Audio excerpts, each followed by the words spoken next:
97.3 ESPN presents The Sports Bash with Mike Gill. It's time for Football at 4 with Adam Caplan, powered by the Inside the Birds podcast. We expect to win every time we step on the field. That's just the mindset and the culture that we have. Now, live from inside the Matt Black Kia Studios, it's Football at 4. It is time for Football at 4. It's powered by the Inside the Birds podcast, and it's brought to you by PlaySugarHouse.com. Sign up now and match your first deposit up to $250. Go to PlaySugarHouse.com and win real money with their sports book along with casino games from the comfort of your home. You must be 21 or older to play. Gambling problem? Call 1-800-GAMBLER. Adam Caplan from the Inside the Birds podcast is here today. We got plenty of Eagles news to bring your way, so let's wait no longer. Here he is, the man, the myth, the legend, Adam Caplan from the Inside the Birds podcast. Adam? Guys, good to talk to you today. Yeah, we 4 days out from the second game of the season, Eagles' first home game, and lots has happened this week. A lot of criticism of the quarterback. That's generally what happens in this market. Lots of injuries to get through, and certainly a game that was not expected in week one when they lost at Washington. Yes, so let's get a quick glance back at what happened. Wentz, would you say coming off a bad game is a fair assessment or overblown? No, it's fair. Look, it's interesting because if you watched him, first two series the execution was flawless. Nobody passes put on the right shoulder, but he got the job done. They looked great. It looked like it was going to be a blowout, and some of it was attributed to their offensive line, the struggles they had mid-second quarter on. Some was on Wentz, taking too many sacks, and so many passes were inaccurate, unfortunately. Really, in the mid-second quarter on, you just add it all up, Mike, it was an ugly game. It was an ugly loss in a game where the defense did its job, but the Eagles' offense, this has not been talked about enough. The Eagles' offense bogged down so badly that they kept giving the defense short field minus territory, and it showed. There's not much you can do to ask your defense to cover just 45 yards. It's a really difficult thing to keep asking, and I think everything happened. Plus the warm weather, low 80s. I thought they melted down a little bit. The depth all over the place really hurt them. But overall, when your quarterback does not play well like this, you're probably not going to win. How much blame should go on Doug Peterson? Because I feel he was really dedicated to making that home run play happen, unless that goes on Carson Wentz, because he was the one going out there trying to hit the bomb. But it almost as if they were so obsessed with speed and getting fast all off season long that when it happened in week one, they just wanted to go long constantly. Yeah, Hunter, that was probably when we did our show Inside the Birds, Jeff Mosher and I. We talked about that specifically. It was clear to me that they were going to come out throwing the ball deep, and they looked for Jackson. They couldn't find him. They threw the ball twice to Rager. They hit one of them for 55 yards. The other one would have been a 65-yard touchdown, but Rager unfortunately slowed up. That was not on Wentz. That was absolutely not correct. When I watched it live, I sure thought it was, but I didn't have access to people who actually graded the tape. So I asked two people who said the same thing, and Rager will learn. Even though if the first two looks from the quarterback are not two, you still got to run your route. Had he done that and caught the ball, that would have been a touchdown. But, yeah, I think you're right. I mean, John Hightower, who had the great training camp, did not show up in that game. He had a bad drop over the middle. He just didn't have a good game. He didn't look like he was ready. The lights were too big for him. J.J. Arcega-Whiteside was completely absent in that game. I just think when you look overall, there were so many issues on offense. We didn't even get the offensive line yet. I know we'll get to that, but Zach Ertz had an uncharacteristic drop, although he had a touchdown catch. Goddard had a great game, but really the only player on offense you could say that had a really good game, I would think, would be number 88, Dallas Goedert. Yeah, and why? I mean, that you mentioned the first series, and Wentz looked really good early, and Goddard, a lot of quick stuff, got him the ball. Yeah. They spread it around that first series. Why'd they get away from that? That game plan looked to be a good one.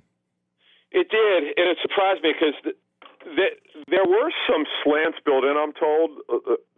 When I first talked to people, I wasn't getting that feedback, but later as the week has progressed, I was told that they had some slants in, but Wentz didn't throw them.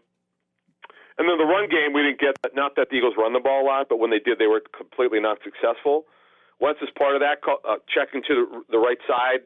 Wherever Washington was loaded, they shouldn't have run the ball, and they did a couple times where they shouldn't have done that.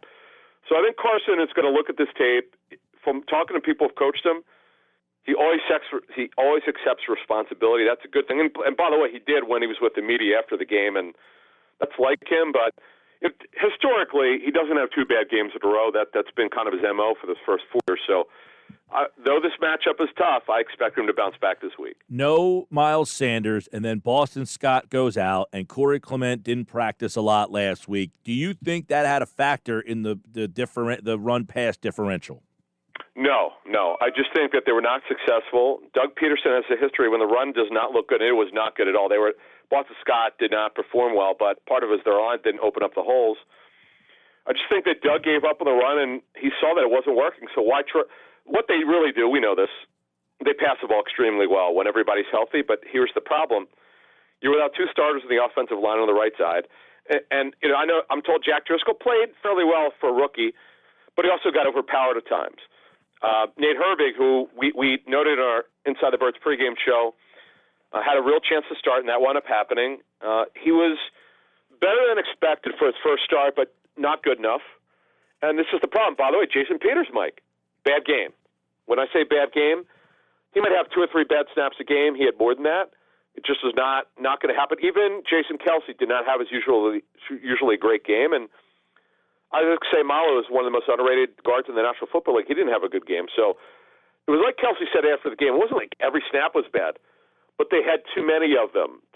No one played well in the offensive line. That you can't win when when all of them don't play at a high level. You're not going to win. There's just no way. Yeah, I'm glad you brought that up because we had Baldy on yesterday, and he mentioned that, he thought Driscoll played fine, and he thought Herbig played fine. And basically he was saying it wasn't the fact that they were getting whipped. They weren't a turnstile. They weren't Winston Justice on Monday Night Football. Right. He thought a lot of the breakdowns came, he mentioned Boston Scott, the running back, missed a block. He thought it came from a lack of communication more than these guys basically getting their butts whipped. I would say this with Driscoll. There were some plays where he got overpowered. He actually was one play that he got sent back into Wentz or close to him. But overall, here's the thing about Driscoll. You could build on this. The one issue, tonight we do our preview for the Rams game, and I know we're going to talk about that. Jack Driscoll's one issue that he has is functional strength. He just, not having an off season. He needs one off season to get put on 15 pounds, 10 to 15 pounds of muscle. But I'll say this: they have a very good chance of getting Jack Driscoll right as a 4th-round pick. He at worst he's going to be a rotational player for them in terms of off the bench if they need someone to come in. But the early returns for Jack Driscoll had a very good training camp, by the way, are pretty good. So should we expect Driscoll to be the right guard moving forward on this line when Lane Johnson returns, or is there a chance maybe Brown? No, definitely not. Okay. No, Jack Driscoll, as I just said, is not strong enough. I think, Hunter, I'm glad you brought this up because someone had asked me this. That's where not being strong enough. I just don't think he could play guard at this point. He's got to be a right tackle. And then Jamon Brown, it's highly unlikely he would start this game. It's just you have to, though he has some familiarity with this offense because Matt Nagy, the head coach of the Bears, they run a similar offense to the Eagles, a little different but similar. So he'll understand some of the blocking schemes, but it just won't be enough. No, Nate Herbig should be the starter this week against the Rams. And my goodness gracious, with Aaron Donald coming to town, and Lane Johnson, by the way, he will start at right tackle. He's back. I'm told that on that ankle surgery, he really needs another week, but he's going to gut it out. This is a very interesting surgery. I'm told it's the tightrope surgery, the same surgery that Tua Tagovailoa had and Jalen Hurts had, and many Alabama players have had it over the years, where you could take a normal ankle surgery, which would be 8 to 12 weeks, and you could reduce it to 3 or 4 weeks. Adam Caplan, Inside the Birds podcast, of course, powering today's football at 4 here on the Sports Bash on 97.3 ESPN. So the starting offensive line this week, I want to, Lane Johnson, it looks like he's going to play, and he'll be obviously back at right tackle. You mentioned Herbig. So does just getting Lane back change enough that the line shouldn't be a problem? No, because number one, Kelsey's just got to bounce back. He's another guy rarely has 2 games in a row that he'd like to forget. I mean, you expect him to bounce back, say Malo to bounce back. Peters, you worry about. He, by the way, has a minor knee injury, so you worry about that. I'm told that Jordan Mailata has been backing him up in practice. So you do worry, though, Mike. You do worry. Here's another thing we're going to be talking about in the coming weeks. Is this line getting too old? Lane Johnson, 30. Jason Peters, 38. Jason Kelsey, 32 years old. You worry about this. You just worry about regression. It's only one game. We don't want to go overboard, but it's something to keep an eye on, particularly this week with Aaron Donald coming to the town. You mentioned Mailata. I'm kind of interested in that whole situation because Pryor, who got passed over to play right guard for Herbig, he also not only got passed over to start at right tackle, he wasn't even the backup right tackle. So is he out of favor? What happened with that whole situation? Because Mailata passed him. Yeah, he basically is been demoted. He's their 10th lineman. Yes, that hasn't been talked about enough, but we could definitely talk about it. He did have a great training camp, to be honest, Mike. And Mailata would have been ahead of him had he not missed 2 weeks of training camp due to COVID. I'm told with Mailata, his first week of training camp wasn't great. Then after that, he really improved. In fact, his last 2 weeks of practices have been terrific. So he should be, if something happens with Peters, he should be in their left tackle, barring something unforeseen. And I know they've gone out of their way not to play Mailata, but guess what? He played his first NFL game last week, and he did a decent job. You mentioned Lane Johnson maybe pushing it because of how important this game is. Do you think Miles Sanders and this hamstring is him pushing it if he plays this week, or is he ready to go? No, I'm told he's starting. They knew last week that he wasn't going to play, probably late in the week, but before their practice ended, because with a grade 2 hamstring strain, running backs you can't rush them. They've got to get all the fluid out, whether it's blood or it's fluid, and you just got to get it out so they don't have a setback. And it was 4 weeks exactly on Tuesday, I'm told. So barring a setback, he will be in the lineup. Now, the only question with Sanders is, provided he doesn't have a setback, how many snaps could he handle? They're not going to know that. It's really a medical decision. It'll be from their training staff. And they'll tell the coaches, this is what we think you need to do here. This is the type of injury where you don't want to give him 50 snaps week 1, that he's back. I would be shocked if he takes all the snaps in the game. I mean, I'm not that any running back does, but I would be shocked if he had 95% of the snaps in the first game back after this injury. By the way, Lane Johnson has come out and said that he retore an ankle ligament in the scrimmage at the link, and he had to have it fixed because people were wondering what took him so long to get this surgery. Well, he said he did it at that scrimmage. He says he won't be 100%, but he will play. Oh, yeah. So what happened is he tore scar tissue, number one. He actually said it on Derek Gunn's show. But as I understand it, the surgery, I'm told, was due to the high ankle sprain that he suffered last season when he remember, he missed 4 weeks, but high ankle sprains, he's had issues with that ankle before, and it just gave way. And that, because we had questions, people were like, well, wait a minute, why is he waiting so long? Well, it's because he re-injured it. That's what happened. He was okay to start training camp. I'm a little worried when it comes to the defensive end position. Brandon Graham with the concussion, and what's up with Derek Barnett? Yeah, so Moshe reported that Graham thinks he's going to be cleared by Friday. He has not been cleared yet, so we'll see. More often than not, players don't get cleared within 1 week. It's either 6 or 7 days, but because in Jeff's reporting, he knows for a fact that Brandon's feeling really good. You give him a chance, but he's got to pass through the protocol. So we'll see there. Derek Barnett, he practiced fully yesterday. If he practices fully today and tomorrow, he will play. The question is, what's his condition? I don't know how much he could play. Josh Sweat played terrific. Josh Sweat was their best defensive lineman last week, other than Blake Jackson, who played really good football. So they got to get through this. This is look. The Vinny Curry, we know, is not going to be back for a bit with his hamstring strain. So you worry about that. And Jeff's reporting, he had said that it was a couple days later. It was not as bad as first feared, but the fact of the matter is he won't be back for at least the first 3.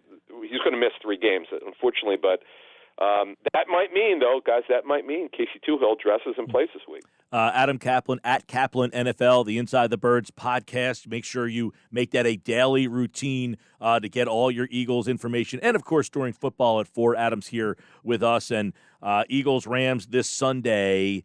The Eagles line against Washington, they gave up 80 yards rushing. Malik Jackson, as you mentioned, Fletcher Cox, that interior.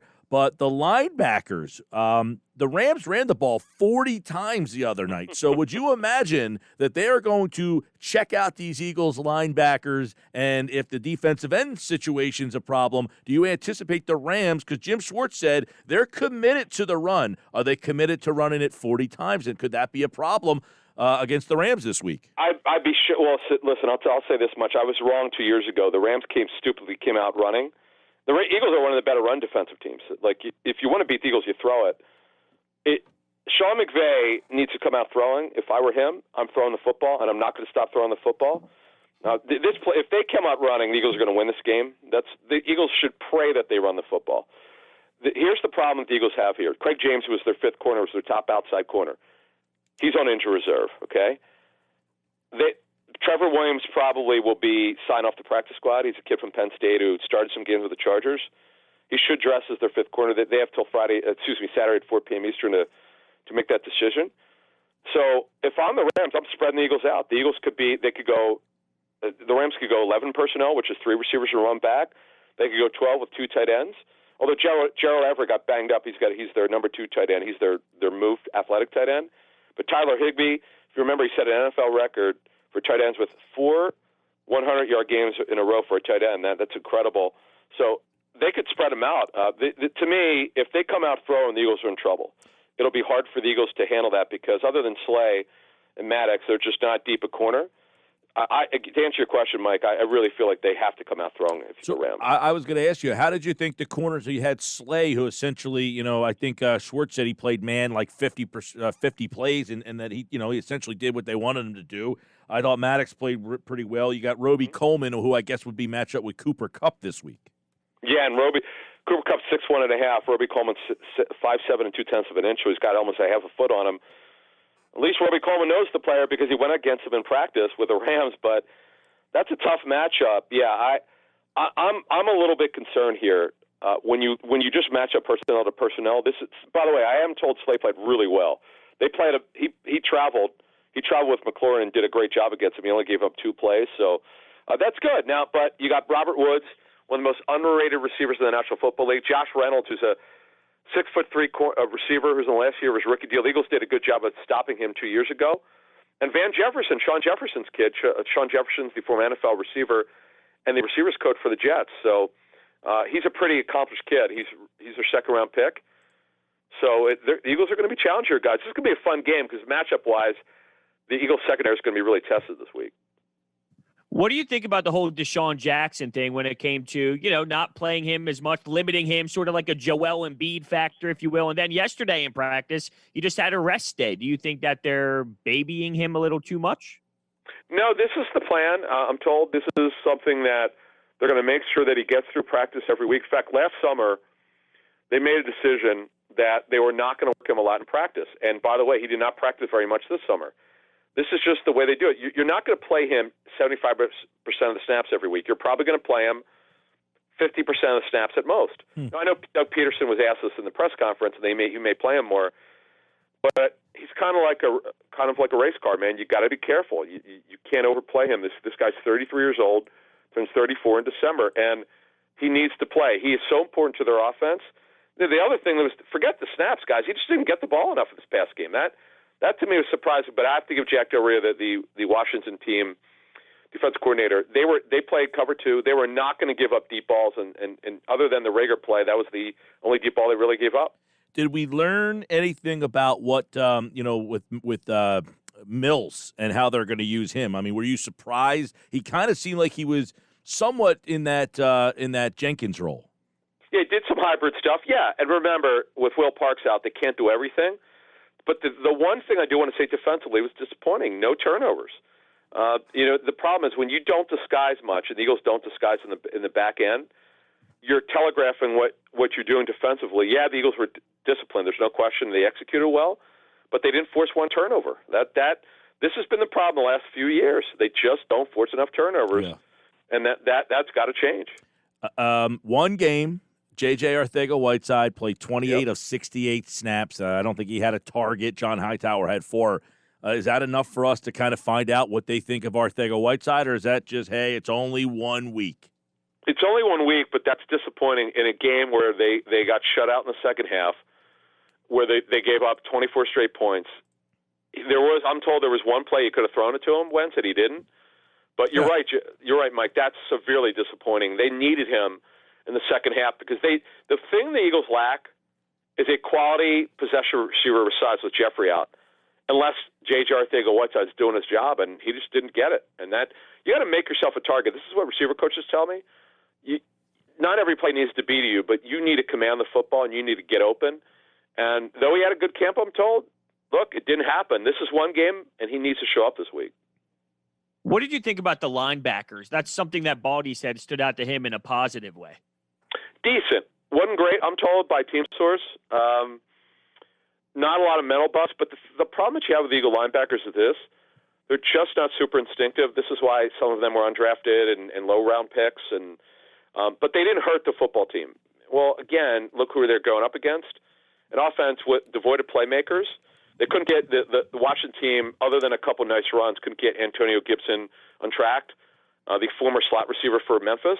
Now he's playing running back. I mean, this is what hurts Gibson, the fact that he didn't have an offseason. He's just not comfortable yet. Adam Caplan, how do the Eagles deal with Aaron Donald? It's a great question. Slide protection, going with Goddard. Well, the Eagles play a lot of 12 personnel anyway. They're more than any NFL team, but you may have to keep Goddard in more to block. He's a terrific blocker, by the way. Already one of the best blocking tight ends in the NFL. You might go with a sixth lineman. I'll tell you what, though. If I'm Brandon Staley, the D coordinator for the Rams, I'm going to line him up at end. I'm going to line him up on the right side, and I'm going to test Lane Johnson and that surgically repaired ankle. I'm going to test Nate Herbig. I'm going to get him lined up on Jason Peters. We're going to see how good Peters' knee is. So you got to be wary of him all game. Now I got to give the Eagles credit. 2 years ago, they absolutely stonewalled him. They did a great job against them, and Peterson's a terrific game day play caller, and got a kind of a good schemer for a game sometimes when he needs to. This challenge is going to be enormous for him, for Doug Peterson and that offensive staff, because if Donald wreaks havoc, that means their passing game isn't happening, and they need to bounce back in that area. All right, we'll leave with this. 5 years of Carson Wentz. He was the 2 pick. 5 years of Jared Goff. What is L.A. quarterback Jared Goff? When you think of the Rams, he's not the first guy typically that rolls off your tongue. He's not who you think of. Who's Jared Goff? He's a program quarterback off play action, pretty accurate quarterback, has decent athleticism. But you'll notice they roll him out a ton to create space for him to throw the football because he does not have a great arm. Carson Wentz is really way more talented. But you know what? Jared Goff also got the Super Bowl. So the guy's a good football player. He's been coached very well by Sean McVay. And he also has really good options at the wide receiver and tight end position. And that kind of helps you. When you've got help around you, that helps. And I think he's an upper half quarterback, but he's not in the top 10. I think he's somewhere around 13 or 14. All right, that's the matchup, 1 versus 2 from the 2016 draft. It'll be the second time they match up. These teams have met 3 times, 2 times in the last 3 years. They did not play last year. And don't forget the Inside the Birds podcast and the Inside the Birds pregame show on Sunday at 10 o'clock. They'll get you ready for that game. Great insight with Adam and Jeff and Greg Cosell and Trey Thomas. It was a lot of fun watching that on Sunday morning. And, of course, he, like all guests, appeared via the Boardwalk Honda hotline. Adam, thank you so much, man. Guys, thank you.